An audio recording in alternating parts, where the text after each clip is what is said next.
You noticed it before you could explain it.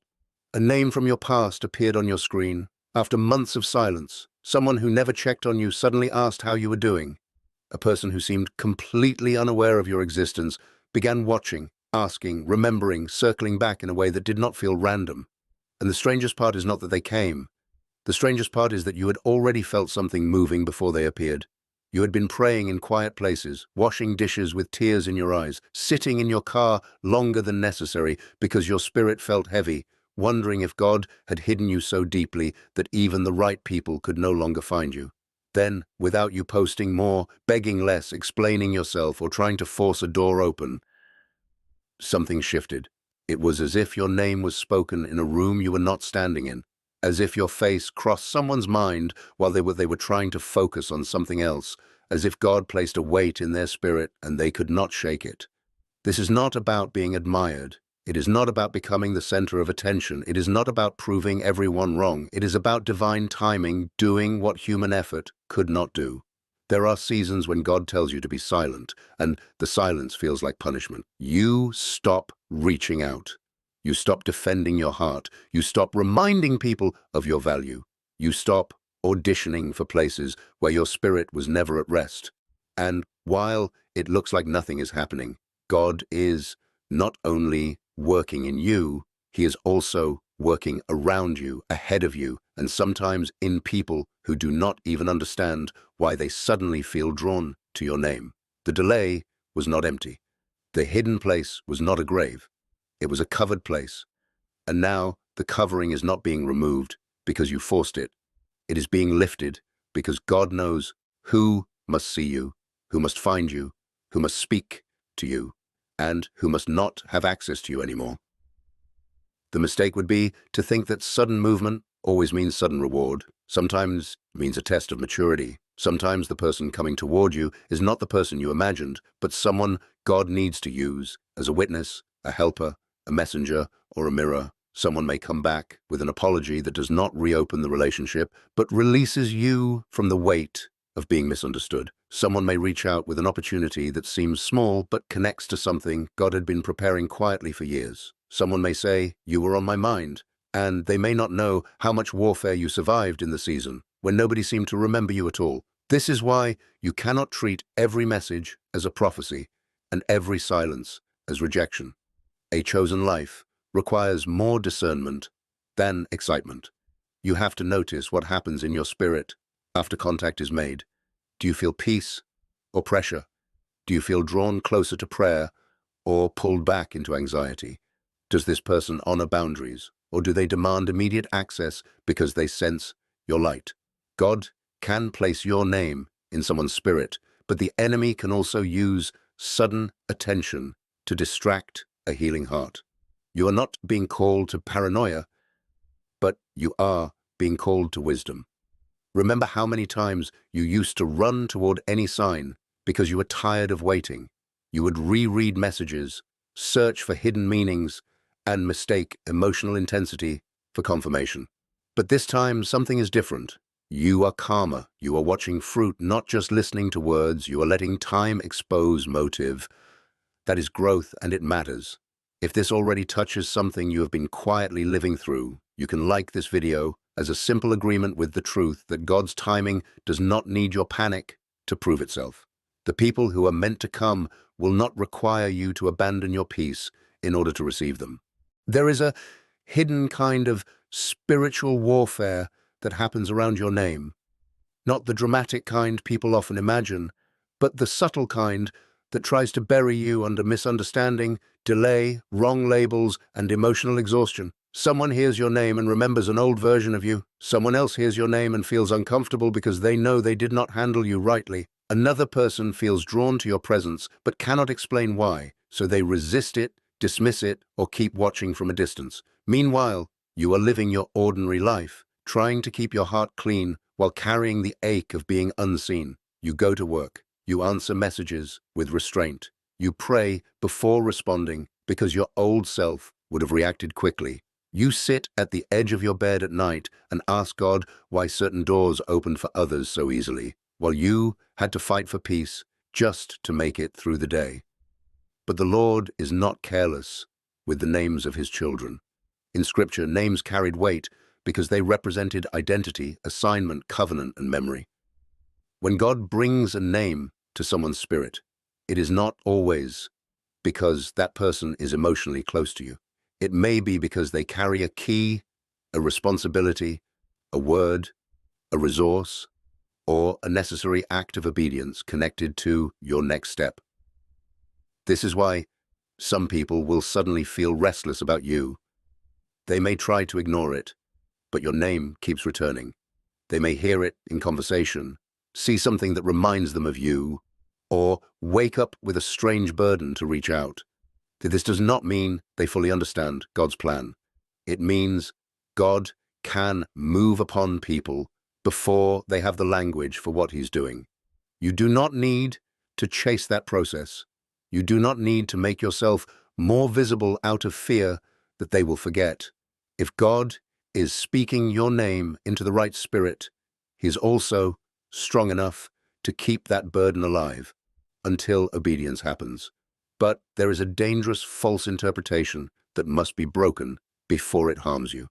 Just because someone suddenly comes back does not mean God is restoring the old structure. Just because they feel convicted does not mean they are ready to walk in maturity. Just because someone says they dreamed about you, missed you, or felt led to check on you does not automatically make them safe, sent, or aligned. Some people are stirred because God wants them to make something right, not because he wants them to have unlimited access again. Some people are drawn because your life is beginning to carry a clarity they once overlooked, and now they feel the pull of what they mishandled. Others may come because they are lonely, guilty, curious, or afraid of losing influence. Discernment does not kill faith. Discernment protects what faith has been growing. A God-ordained connection does not demand confusion as proof of depth. It does not make you feel like you must compromise your healing to keep the door open. It does not require secrecy, manipulation, obsession, or fear. If someone is truly being led toward you by God, there will be a measure of humility in how they approach. They will not rush you to erase the history that hurt you. They will not twist spiritual language to pressure your emotions. They will not make you feel guilty for needing time to pray, think, and observe consistency. There is a difference between a person who is sent and a person who is simply sensing your value after they lost access to it. There is also a difference between a divine reminder and an emotional trigger. You may receive a message and feel your heart race, but that racing is not automatically confirmation. Sometimes it is your nervous system remembering the cost of a former season. So breathe before you answer. Pray before you interpret. Ask God for peace that does not depend on the outcome. The enemy loves when chosen people confuse urgency with obedience, because rushed decisions reopen doors that God had already shut for your protection. The hidden season taught you something that public movement could never have taught you. It taught you how to live without applause. It taught you how to obey when nobody clapped, how to pray when your prayers felt flat, how to keep your hands clean when you had every reason to retaliate. You learned not to announce every wound. You learned that some explanations only feed people who were never committed to understanding you. You learned that God can ask you to step back from conversations where your flesh wanted the last word. That kind of formation is not glamorous. It looks like deleting the paragraph you wanted to send. It looks like refusing to check whether they noticed your absence. It looks like sitting through loneliness without inviting the wrong person back just to silence the ache. It looks like honoring God in the small private decisions that no one can turn into a testimony yet. And while you were being shaped in those hidden decisions, God was adjusting other things at the same time. He was removing dependency from your heart so that when people came, you would not worship their arrival. He was teaching you to recognize peace so that sudden attention would not seduce you. He was strengthening your identity so that a closed door would not make you question your calling. That is why the movement now feels different. You are not the same person who once begged to be seen. You may still feel tender, but you are no longer willing to trade your peace for emotional crumbs. You may still hope, but hope has become quieter and cleaner. The people being stirred toward you are not arriving to complete you. They may be part of God's process, but they are not God. This distinction will save you. Because when the phone lights up, when the invitation appears, when the apology comes, when someone says your name with a seriousness they never had before, you will be able to receive what is holy without clinging to what is not. There is also a reason the stirring may be happening suddenly after such a long silence. God often waits until you stop trying to manage everyone's perception of you. When you were still explaining, proving, posting, correcting, and emotionally reaching, people could dismiss your presence as noise. But when you stepped back and became quiet before God, your absence began to speak differently. Some people only recognize the weight of what God placed in you when they no longer have casual access to it. That does not mean you become cold. It means you become consecrated. You stop handing sacred pieces of your life to people who only want information, not transformation. You stop giving every curious person the details of what God is healing in you. Then, strangely, people begin to feel you more clearly when you are saying less. A former friend may suddenly remember the way you encouraged them during a dark season. A relative may feel convicted about how they dismissed your pain. A leader may recall your faithfulness after overlooking you for someone louder. A person connected to an opportunity may keep seeing your work, hearing your name, or feeling an unexplainable nudge to contact you. This is not magic. It is not control. It is not you manifesting people through obsession. It is God governing timing. Think of Joseph, forgotten in prison, until the appointed moment when a memory returned to the right person. He did not escape by manipulating the cupbearer every week. His name came up when God allowed remembrance to serve purpose. That same principle can happen in quieter, modern ways. Someone opens an old email and feels they need to respond. Someone hears your name in a meeting and senses they should recommend you. Someone tries to move on from what they did, but conviction keeps interrupting their comfort. The suddenness may surprise you, but it does not surprise God. He knows exactly when remembrance becomes useful. Still, you must not romanticize every person who comes toward you. A counterexample is necessary because spiritual language can become dangerous when it excuses unhealthy patterns. Imagine someone who hurt you deeply, disappeared for months, then returns with intense words about how they could not stop thinking of you. They say all the right things at midnight, but avoid accountability in daylight. They speak about destiny but do not speak with honesty. They want emotional closeness without changed behavior. They bring confusion and call it passion. They want forgiveness to mean immediate access, and they use your compassion as a shortcut around repentance. That is not divine order. God may indeed be dealing with them, but his dealing with them does not require you to become careless with yourself. Forgiveness can be real while boundaries remain firm. Prayer can continue while distance remains wise. You can bless someone and still refuse to reopen a door that God closed through repeated evidence. On the other hand, someone truly sent by God may not arrive dramatically at all. They may come with quiet consistency, a clear conscience, respectful words, and patience that does not punish you for needing discernment. They may not flatter you. They may simply offer the next right step. They may ask how they can help, then actually follow through. They may confirm what God has already been teaching you privately, not pull you into a fantasy that makes you neglect your responsibilities. This is where maturity matters. You are not looking for sparks alone. You are looking for alignment. You are watching how their presence affects your obedience, your peace, your prayer life, your integrity, and your ability to hear God without emotional fog. Divine movement does not make you unstable. It may challenge you, but it will not require you to betray wisdom. The Lord is not the author of manipulation. When he sends someone, even if the moment is unexpected, there will be room to breathe. The most mysterious part is that some people coming toward you may not even know why they are coming. They may think they are simply checking in, offering support, asking a question, making a recommendation, or reopening a conversation. But beneath their ordinary decision, there may be a holy nudge they cannot name. This is why You should not despise the small beginnings or over-dramatize them. A simple message can carry more weight than a grand declaration. A quiet introduction can become the bridge to a season you could not have entered alone. A brief apology can untie a knot in your spirit that you thought you would carry forever. But you have to stay surrendered enough not to turn every small sign into a full story before God reveals the next page. One of the hardest parts of being chosen is learning to hold mystery without grabbing control. You may feel the urge to investigate, predict, replay, or emotionally rehearse what might happen. Resist that urge. Obedience sometimes looks like answering with kindness and then returning to your peace. It looks like letting people show you who they are over time. It looks like refusing to build an altar around one message. It looks like thanking God for movement without demanding the whole map by morning.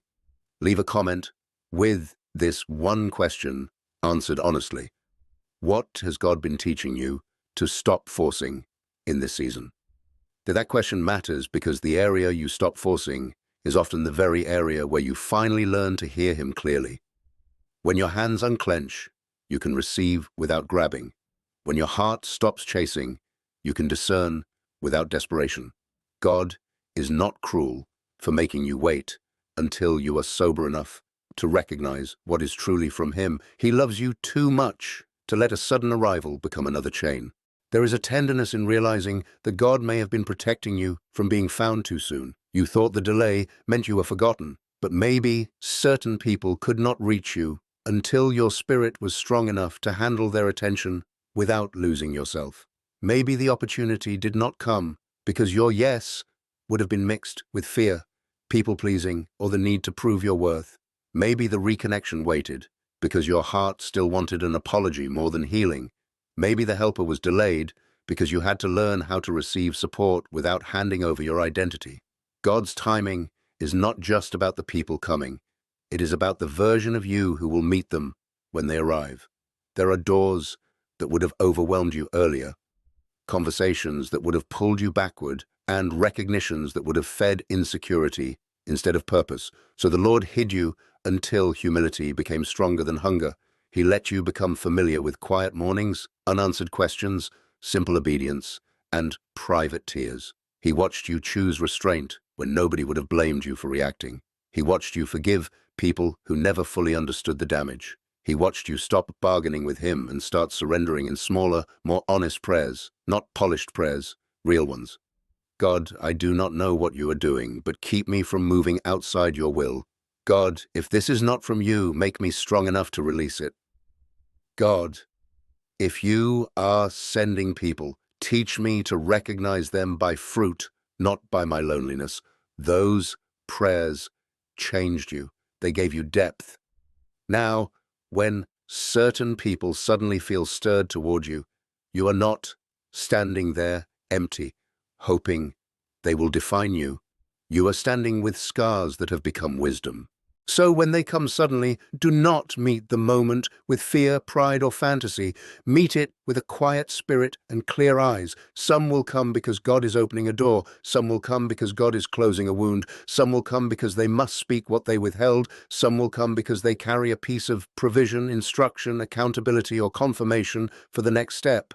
Some will come and reveal by their own behavior that they were never meant to enter deeply. Let God show you the difference. Do not chase what He is sending, and do not cling to what He is exposing. You are allowed to answer slowly. You are allowed to pray before committing. You are allowed to let consistency speak louder than intensity. You are allowed to say no without feeling guilty, and yes without feeling afraid, as long as your yes is surrendered and your no is clean. The holy thing about this season is not that people are finally noticing you. The holy thing is that you no longer need their noticing to believe God was with you. Their arrival is not the proof of your worth. Their stirring is only evidence that God can reach rooms you cannot enter, memories you cannot control, hearts you cannot persuade, and timelines you cannot manage. He did not need you to beg your way into remembrance. He did not need you to perform your way into favor. He simply waited until the appointed hour, then placed your name where it needed to land. And somewhere, someone who was not thinking of you began to feel your name press gently against their spirit. Someone who overlooked you began to remember. Someone who carries an assignment connected to you began to turn. Someone who owes truth began to feel conviction. Someone who can help began to notice. You were not sent to chase the movement. You were sent to stay faithful while God moved. Then, without noise, without begging, without forcing the door, he let your name travel ahead of you.